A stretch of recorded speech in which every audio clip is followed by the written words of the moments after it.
Good afternoon everyone, मैं चित्रांश श्रीवास्तव आप सभी का स्वागत करता हूं आपके अपने यूट्यूब चैनल एमपीडिया में। हमारी करंट अफेयर्स की सीरीज चल रही है और उस हिसाब से हम लोग क्या डिस्कस करना चाहते हैं। आज हम करंट अफेयर डिस्कस कर रहे हैं 18 नवंबर 2022 का। चलिए आगे बढ़ते हैं, आज की खबरों को डिस्कस करना स्टार्ट करते हैं। तो आज की जो पहली बड़ी खबर हमको जो देखने को मिली है वो जो एग्जाम पॉइंट ऑफ व्यू से भी इंपॉर्टेंट है और कहीं ना कहीं जो अपॉइंटमेंट है वो कहीं ना कहीं इंपॉर्टेंस रखता है अपना। तो हमें देखने को मिलता है कि वेस्ट बंगाल जो है उसके एक नए गवर्नर क्या किए गए हैं, नियुक्त किए गए हैं। डॉक्टर सीवी आनंद को, जिनका फोटो आपको ये देखने को मिल रहा है, डॉक्टर सीवी आनंद को कल के दिन में क्या किया गया है, अपॉइंट किया गया है वेस्ट बंगाल के गवर्नर की तरह। और किन्होंने अपॉइंट किया है? हमारे गवर्नर को अपॉइंट करने की शक्ति किसके पास है? प्रेसिडेंट के पास है, इसलिए द्रौपदी मुर्मू जी हैं, उन्होंने इनको अपॉइंट किया है। अगर हम लोग देखते हैं तो क्या देखने को मिलता है कि वेस्ट बंगाल में इसके पहले कौन गवर्नर की तरह सर्व कर रहा था। तो हम लोग देखते हैं कि जब जगदीप धनखड़ साहब जो हैं, इनको वाइस प्रेसिडेंट ऑफ इंडिया जब बना दिया गया, उसके बाद से ये जो वेस्ट बंगाल के गवर्नर का जो पद है वो खाली हुआ। तो जब खाली हुआ तो उस पद का जो प्रभार था वो हम लोगों ने किसको दे दिया? मणिपुर के जो गवर्नर थे, जिनका नाम क्या है, ला गणेशन जो है, इनको दे दिया गया था। इसके बाद हम लोग देखते हैं कि ला गणेशन 2 स्टेट के गवर्नर होते थे। अब हम लोगों ने फाइनली किसको, डॉक्टर सीवी आनंदा को क्या कर दिया गया है, वेस्ट बंगाल का गवर्नर की तरह आपका क्या कर दिया है, अपॉइंट कर दिया गया है। चलिए अब अगली खबर की तरफ चलते हैं, देखते हैं अगली खबर हमको क्या देखने को मिलती है। अगली खबर हमें देखने को मिलती है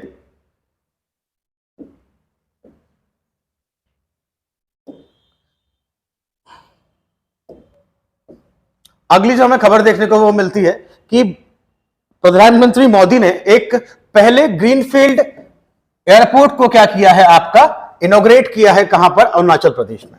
अब सबसे पहले बात क्वेश्चन तो ये आता है दिमाग में कि भाई ये ग्रीनफील्ड क्या है, ये ग्रीनफील्ड जो चीज है, ये टर्म जो यूज हो रही है एयरपोर्ट के लिए, ये क्या है। तो चलिए पहले न्यूज कवर करते हैं, उसके बाद समझते हैं आपका कि ये क्या है। तो हमें खबर देखने को मिलती है, हमें पता लगता है कि प्रधानमंत्री मोदी ने एक न्यू ग्रीनफील्ड एयरपोर्ट को इनॉग्रेट किया, उसका शुभारंभ किया। कहां पर किया? अरुणाचल प्रदेश में किया। और इस एयरपोर्ट का नाम क्या रखा आपने? दोनी पोलो।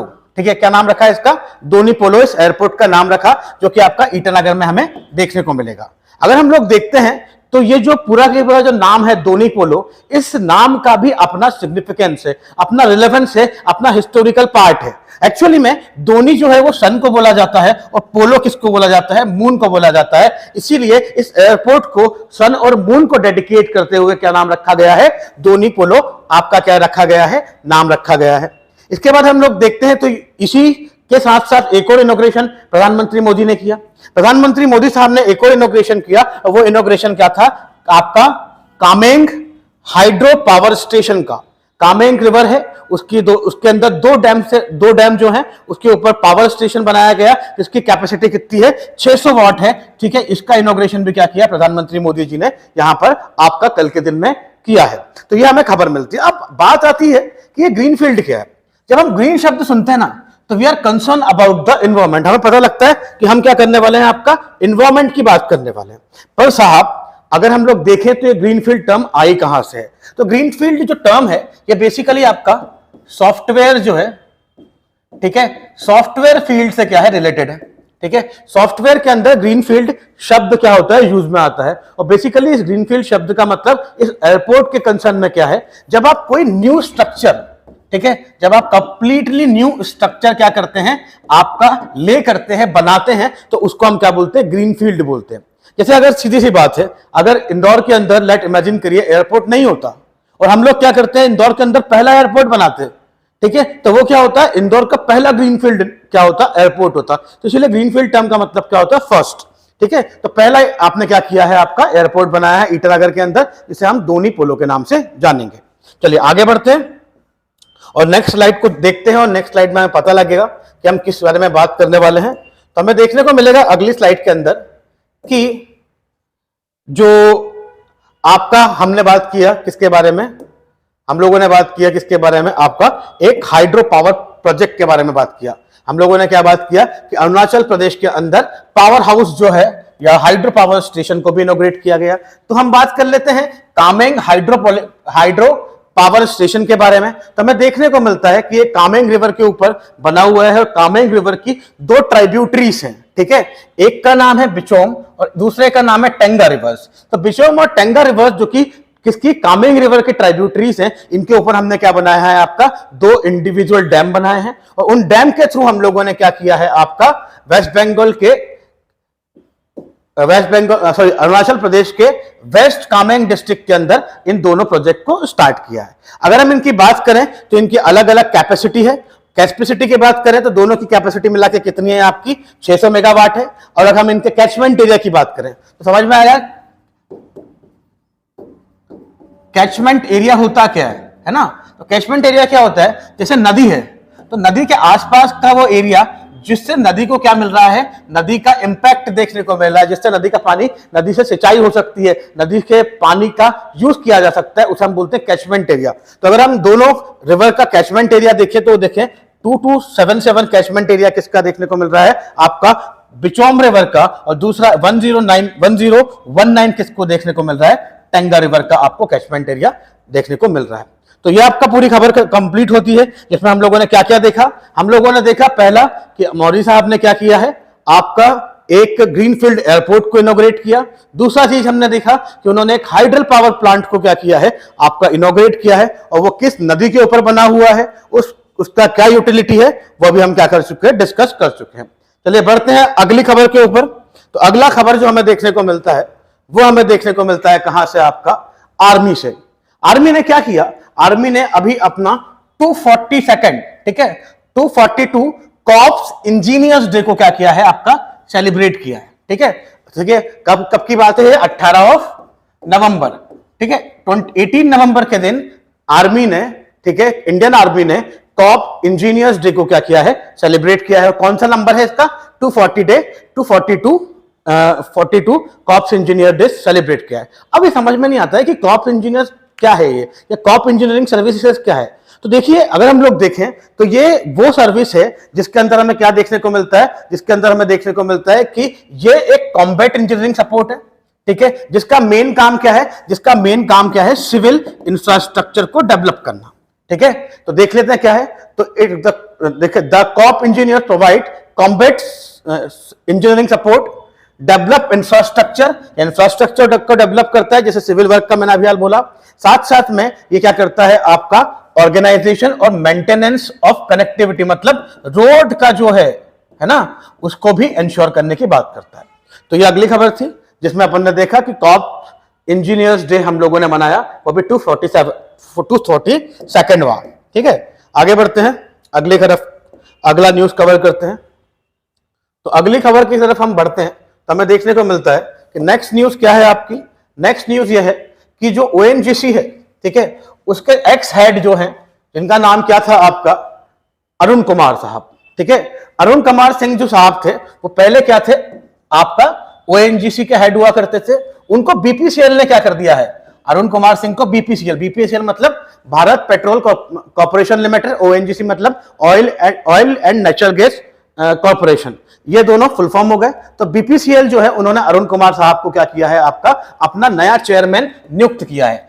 ये खबर इसलिए इंपॉर्टेंट है क्योंकि ये पहली बार हो रहा है जब किसी 60 की उम्र को पार कर चुके इंसान को वापस से एक हाई एंड एलिवेटेड पोजीशन पे क्या किया गया है, नॉमिनेट किया गया है, चुना गया है। इसीलिए ये आपका क्या होता है, आपका एक इंपॉर्टेंट क्या है, सर्विस है, ठीक है, इंपॉर्टेंट खबर है, ठीक है। तो आगे एक बात करते हैं, ओएनजीसी की बात करें तो oil and natural gas corporation को हमने 14 अगस्त 1956 में कंस्ट्रक्ट किया था। और अगर हम इन दोनों की बात करें, बीपीसीएल और ओएनजीसी, ये दोनों की दोनों क्रूड ऑयल और पेट्रोलियम प्रोडक्ट के साथ डील करने वाली ऑर्गेनाइजेशन है। आज हम लोग देखते हैं हमारे यहाँ बीपीसीएल के हिसाब से भारत की गैस आती है, ठीक है। ओएनजीसी जो है वो भी एक क्या है, क्रूड ऑयल एक्सट्रैक्ट करने के साथ साथ प्यूरिफिकेशन का काम करने वाली एक बड़ी पीएसयू है, पब्लिक सेक्टर यूनिट है।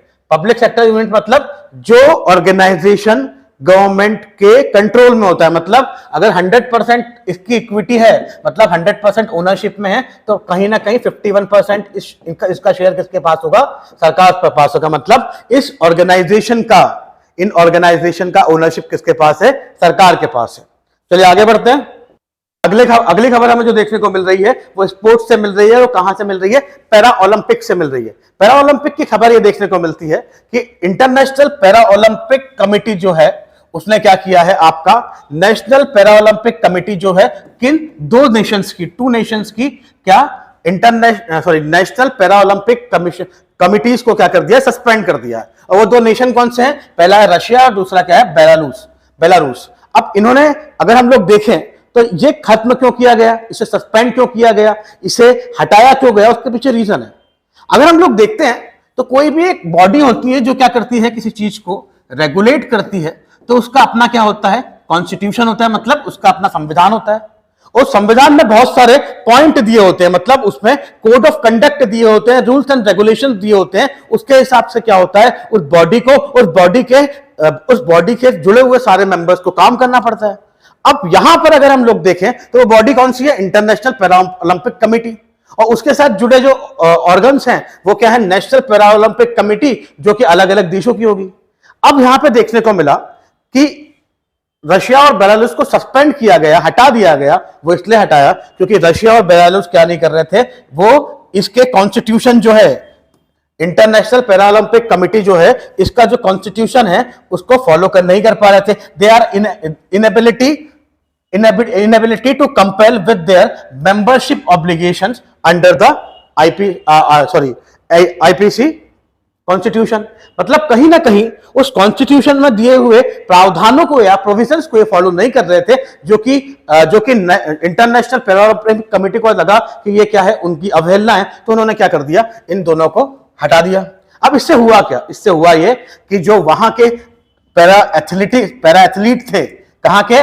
रशिया और बेलारूस के, उनकी क्या होती है? होप जो है वो खत्म हो जाती है 2024 पैरा ओलंपिक में पार्टिसिपेट करने की। तो ये एक खबर देखने को मिलती है आपको स्पोर्ट्स के घराने से। फिर हम देखते हैं और क्या देखने को मिला हमें। अगली जो खबर है वो हमें देखने को मिली, वो क्या देखने को मिली कि फीफा एक गवर्निंग ऑर्गेनाइजेशन है which is responsible for the football.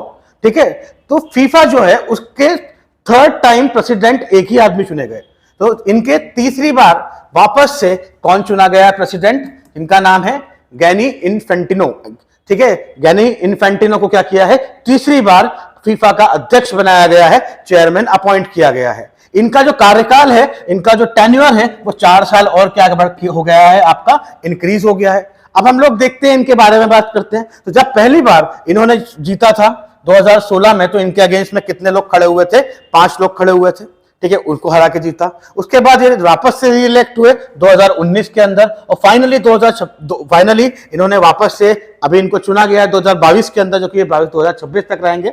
उसके लिए देखा गया कि इनके खिलाफ, इनके अगेंस्ट कोई भी इंसान चेयरमैनशिप के पोस्ट के लिए इलेक्शन में खड़ा ही नहीं हुआ, इसीलिए इनको वापस से क्या कर दिया गया है, आपका चुन लिया गया। अब ये जो इंसान है, इनका नाम क्या है? गैनी इन्फेंटिनो साहब जो हैं, वो अगला होने वाला जो वर्ल्ड कप है 2026 में जो होगा, जिसे हम यूनाइटेड स्टेट, कनाडा और मैक्सिको में देखेंगे, वो जो है उसको क्या करने वाले हैं? लीड करने वाले हैं। अब फैक्चुअल पॉइंट के हिसाब से देखें तो फीफा का हेडक्वार्टर कहां है? आपका स्विट्जरलैंड के अंदर देखने को मिलता है। चलिए आगे बढ़ते हैं, अगली खबर देखते हैं। नेक्स्ट हमें क्या देखने को मिला? अगली खबर है आपकी, वो देखने को मिलता है एक धार्मिक कार्य। हमें धार्मिक कार्य देखने को मिलता है हरियाणा के अंदर। एक क्या हो रहा है? गीता महोत्सव हो रहा है। गीता महोत्सव मतलब आपने देखा है भागवत गीता है, तो भागवत गीता का महोत्सव हो रहा है कहां पे? आपका हरियाणा के अंदर। और जो महोत्सव हो रहा है वो छोटा मोटा नहीं है, वो इंटरनेशनल लेवल का है। मतलब इंटरनेशनल गीता महोत्सव क्या होगा? आपका ऑर्गेनाइज किया जाएगा हरियाणा के अंदर। इसके अंदर हम लोग देखेंगे कि इसका इनॉग्रेशन जो है वो कहां पे होगा?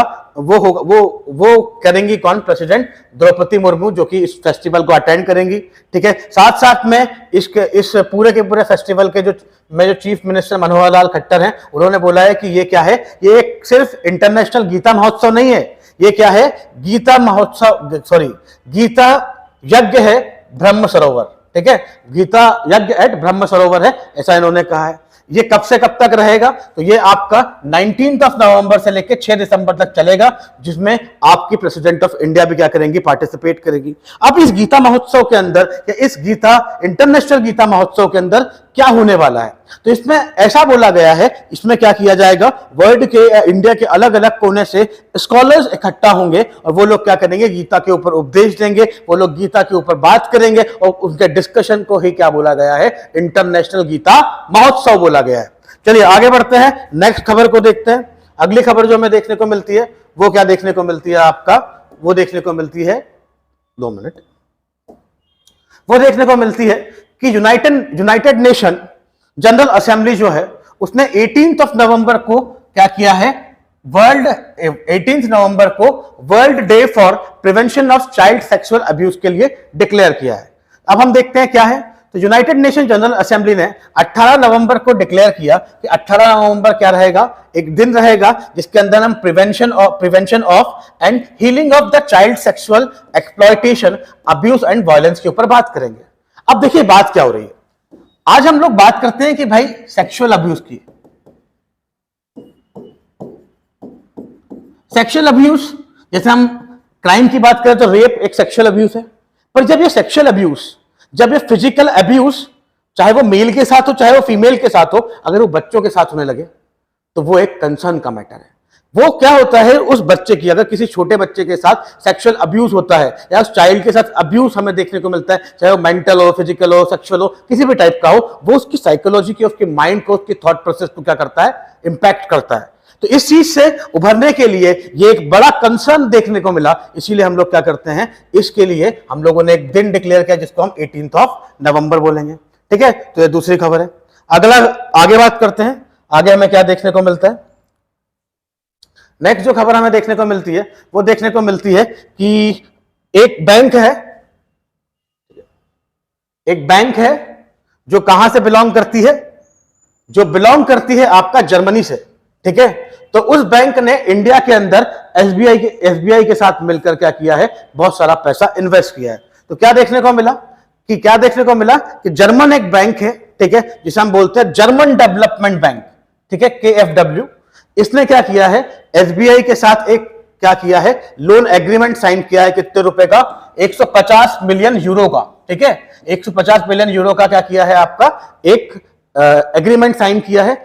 और इस एग्रीमेंट में बात की गई है कि हम लोग इस इंडिया के अंदर ये 150 मिलियन यूरो है वो किस में इन्वेस्ट करेंगे? वो हम इन्वेस्ट करने वाले हैं आपका सोलर प्रोजेक्ट के अंदर। ठीक है, क्योंकि हमें पता है कि एनर्जी एक one of the important matter रहेगा। धीरे धीरे करके हम लोग देखते हैं कि कोल, पेट्रोलियम, ये जो चीजें हैं वो क्या हो जाएंगी? वैनिश हो जाएंगी, वो क्या हो जाएंगी? खत्म हो जाएंगी। तो जब वो खत्म हो जाएगी तो हमारे पास एनर्जी का दूसरा सोर्स क्या रहेगा? तो हमें पता है कि हमारे पास the greatest source of energy क्या है? सन है, जो 24 घंटे 12 महीने हमें क्या देता है? एनर्जी देता है। तो क्यों ना सोलर एनर्जी को क्या किया जाए? ट्रैप करके उसे इलेक्ट्रिसिटी या इन चीजों में कन्वर्ट करके हमारे लिए एक अल्टरनेट ऑप्शन क्रिएट किया जाए। तो इस पर्सपेक्टिव से क्या होता है? जर्मन बैंक जो है वो इंडिया में 150 मिलियन यूरो सोलर प्रोजेक्ट के लिए दे रही है। एसबीआई के चेयरमैन साहब का नाम देख लीजिए, दिनेश कुमार खारा, ये है, तो ये हमें पता होना चाहिए। आगे बढ़ते हैं, नेक्स्ट खबर की तरफ देखते हैं। ठीक है, तो चलिए हमने देखी आज की आखिरी खबर, जिसमें हमें देखने को मिला कि इंडिया को सोलर प्रोजेक्ट के अंदर एक अच्छा खासा इन्वेस्टमेंट मिला है। तो चलिए आज के लिए इतना काफी है, कल मिलते हैं वापस से अपनी कुछ नई खबरों के साथ जो एग्जाम पॉइंट ऑफ व्यू से क्या रखेगी? आपका इंपॉर्टेंस रखेगी। Have a great time, bye bye.